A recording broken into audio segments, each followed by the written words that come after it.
shiresociety.com. People are always telling me I should make a video version of my videography class. RidleyReport.com/class. But what I'm going to do instead is sort of the next best thing. I'm going to make sort of a supplement to the video class, a list of things you should not do when you are running a video camera. I've gotten plenty of imperfect video coming in from the dozens of amateurs that send me video, and really, all of them deserve thanks and not too much criticism, because at least they went out and shot something. The really bad video is the one that you never shot.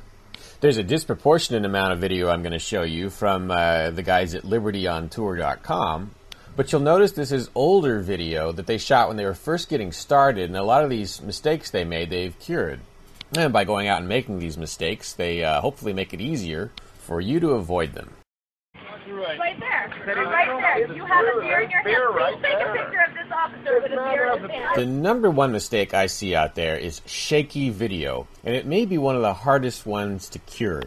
In this case, videographer Sam Dodson is getting most things right. He's doing his best. He's getting close. But I think the one thing that he's got right here is he's using a wide angle. He's not zooming the camera in unnecessarily, because when you zoom it in, you're going to get really shaky video. But even here with him on wide angle, he's shaky, and I think the reason is because he's not being super conscious of the camera. For harassing peaceful people. You should be so proud. He's letting the heat of the moment drive his actions more than the desire to hold his audience steady. And you got to think of the camera as a fragile crowd of people that you're holding in your hand. The slightest movement will make them dizzy. You want to aim the camera a little bit more like you would aim a firearm. Now, you hold it much closer to your head than you would hold a firearm. But I think I've got some video here of Sam from the same instant. That was dangerous. Why did you do that? Every single thing that's happened has happened because of your presence. See where he's holding the camera, but he's only holding it with one hand, and you can solve that problem by simply holding the camera with two hands and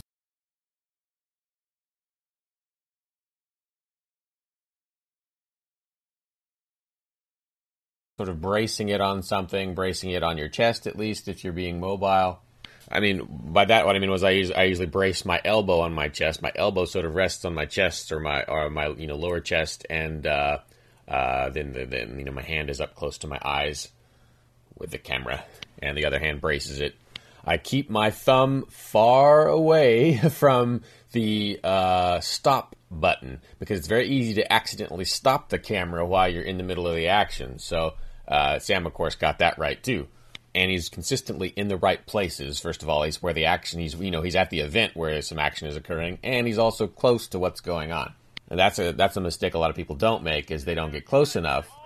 Or another more subtle mistake is what I call failure to use variety, lack of variety. A lot of people will get close, but they only have close video. You never see anything but the extreme closeness of the action, and they never show you what the scene looks like from 50 yards away.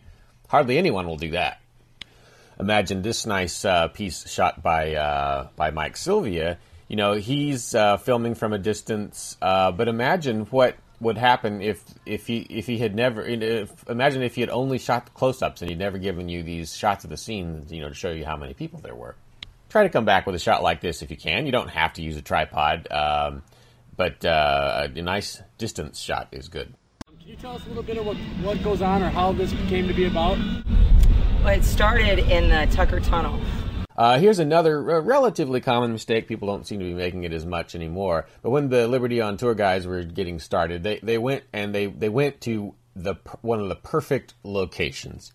This is a place where they could have come home with video that we would use over and over again. It's a tent city of homeless people. I mean, the perfect way to illustrate the problems our government is inflicting on us. But what did they shoot? Mainly just a talking head and one, maybe two shots of the tent city, and then I guess they left. I mean, if they shot more, I could never find it. So I call this the talking head mistake, where you think that the talking head is video. No, the talking head is just the talking head. It's a shot of a person flapping their lips. It's not really video. It's not B-roll. You want to go out and get a wide variety of shots of the scene that's happening. That is what will really help for the historical record and for, any reuse that might occur. Talking heads are a little bit like a black hole. People just sink into them. And almost every video I see where anyone does an interview, the interview seems to go on forever, and it's just way too much interview and not enough video.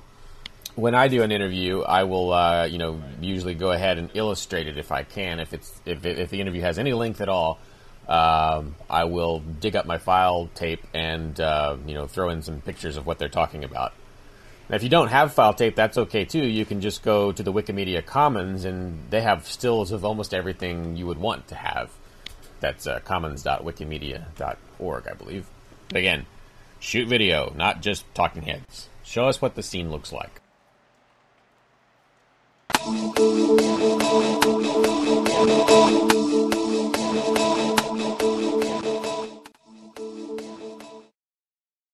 The old world is collapsing, and it's going to take its slave driver governments with it.